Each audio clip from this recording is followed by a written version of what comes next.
For those of you who don't know me, my name is Karen Dutton. I'm the manager of visitor services at the Chrysler Museum of Art, and I'm also the Myers House coordinator. When Moses Myers came here, he came here in search of new opportunities in the rebirth of Norfolk. We had been burned to the ground and we were rebuilding our town. He was rebuilding his life. But Norfolk never lived up to its expectations during his time period. And the Norfolk that we live in is the Norfolk that Barton Myers built. He is building on the foundations laid by his great-grandfather's generation. If you think of art as craftsmanship, concept, and context, architecture meets all of those criteria. It's just so cool.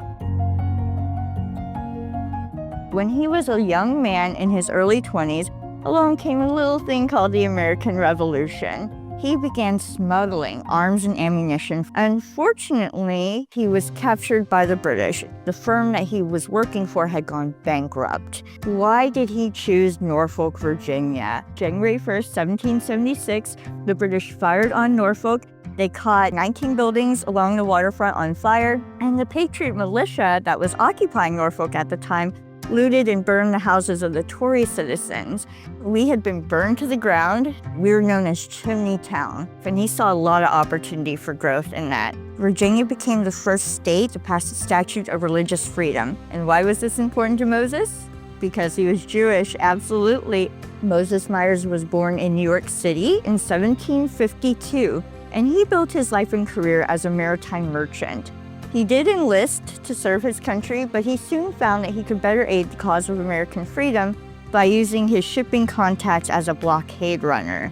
When he was down in St. Eustatius, he became a prisoner of war to the British. When he got back to America after we had won the war, and in 1792, they began construction on this house.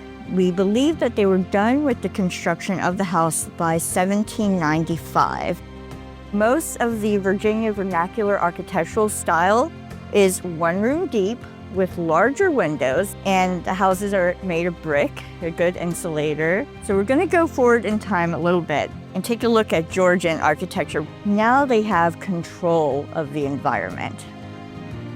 So they have greater access to things like window glass, timber, roof shingles. They're aspiring to be this British imperial style, and also their anxieties about looking provincial, looking too country. And then what happens?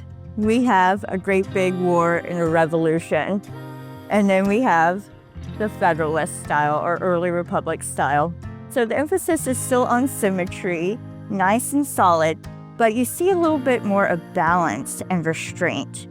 Federalist architecture and decor, it's more delicate, so you see more swags and ovals. So if you see an oval, think Federalist and think Oval Office.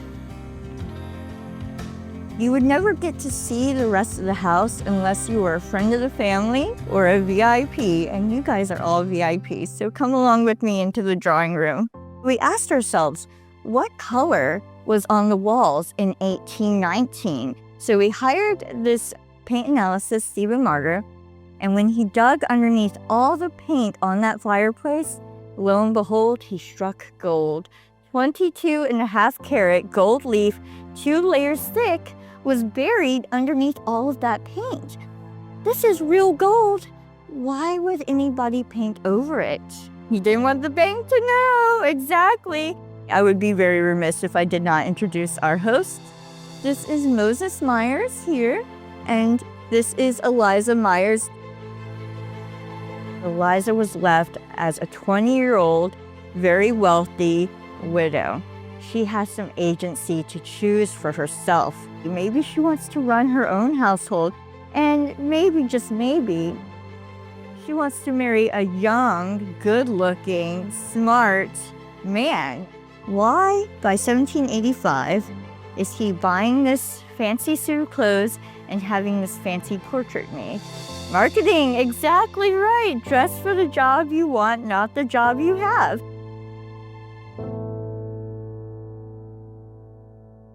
This is John, Their eldest son, his painting was done by Thomas Sully, who would later go on to paint the portrait of Andrew Jackson on the $20 bill. This is Sam, their second eldest son, and that's Myers, their third eldest son. What is Sam wearing? A Roman toga, exactly. So there's a couple of reasons for that. One, he was the first Jewish graduate of the College of William and Mary, where he studied law, so he's trying to portray himself as a great statesman. But this time period is also the height of the neoclassical aesthetic. They were newly discovering the ruins of Pompeii. During this time period in America, we were trying to form our national identity. Are we going to be a democracy like in Greece or a republic like in Rome? Actually, we're going to be a little bit of both. We're going to be a democratic republic. So this neoclassical Greco-Roman aesthetic was hugely popular as we created our national identity. If you look on the fireplace, you see Grecian urns. There's a Greek goddess. Some say that this may be a figure of fame, and she has just lost her arm there. She would have been holding a trumpet, declaiming fame. This one is a figure of prosperity. We also have two more Apollo sunbursts here. There's also an Apollo sunburst in the armrest here. We have laurel wreaths and themions, acanthus leaves, which symbolize wisdom at the top of these Corinthian columns. All of this Greco-Roman symbology is really fabulous. As we're going through the house, I want you to think about who is actually doing the labor here of constructing this building. It's almost guaranteed that some of the labor that went into constructing this house was enslaved labor. The people who were enslaved here used these back stairs to get up to their room up here. And notice the wear pattern on the floor from hundreds of years of people's feet.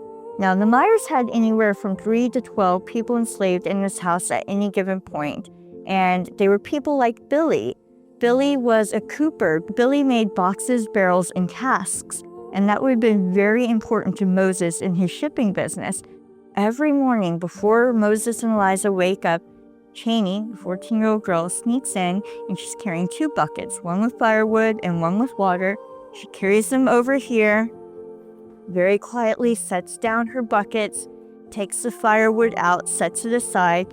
She cleans out the ashes from the night before and puts them in that empty bucket, and these pot ashes get saved. She gets the logs, sets the fire for the day, takes the water, fills up the kettle to get the water boiling so that she can fill up the pitcher and basin for Moses to shave.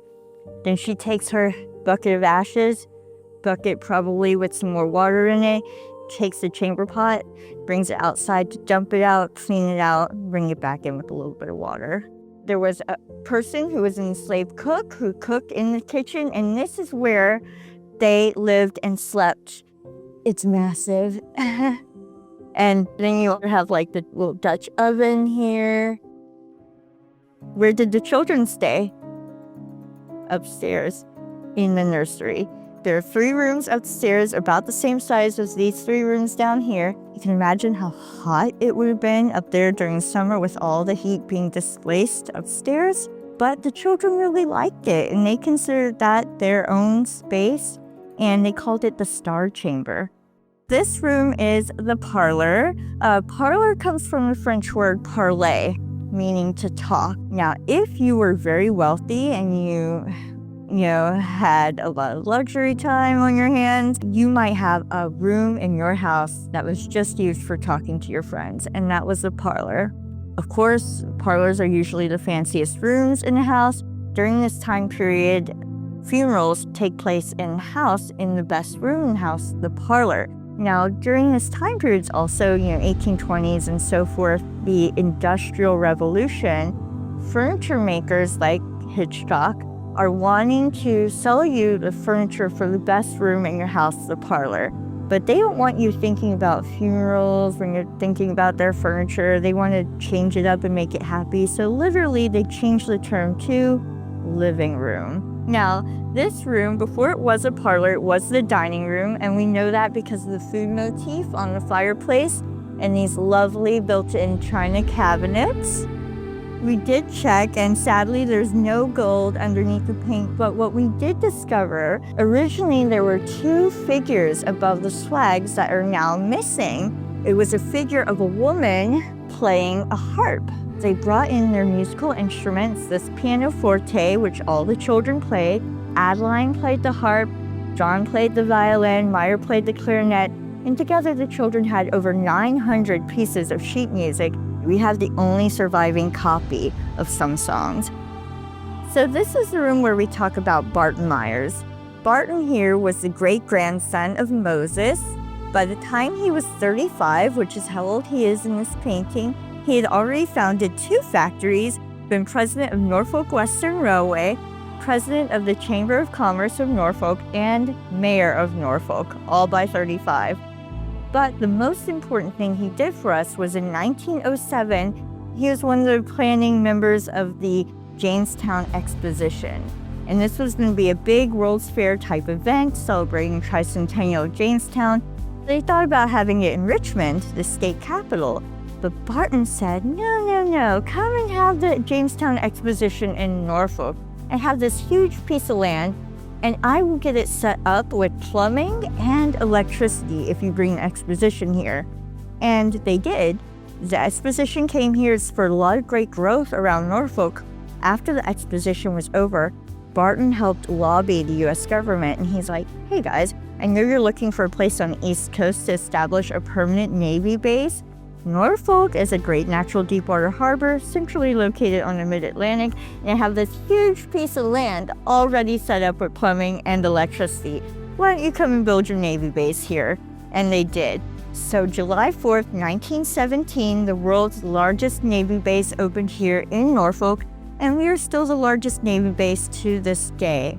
We show you how Moses made his money. He was a ship owner. His ships went all over the Atlantic to all these different ports of call, carrying all these different cargoes. And we know where his ships went and what they carried because we still have the bills of lading. He also was one of the founding members of the Marine Insurance Company. So he was very diversified. He would go on to be a vice consul to France and a consul to Denmark, and toward the end of his life, he was custom collector for Norfolk and Portsmouth after his bankruptcy. 8,100 square feet is how big this house is. So even by today's standards, it's a huge house. They had so much space that they didn't even have to put a person in that room. That was the annex room. They just used it for storage. And that was a crazy luxury in the time period to have so much space. You had a room that you didn't even have to put a person in.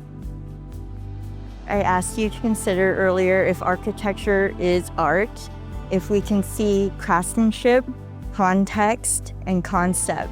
And I would argue that you really can. There's obviously the craftsmanship, the context is the time period and the place in which it's built, and the concept, what are they trying to communicate through the elements that they're choosing.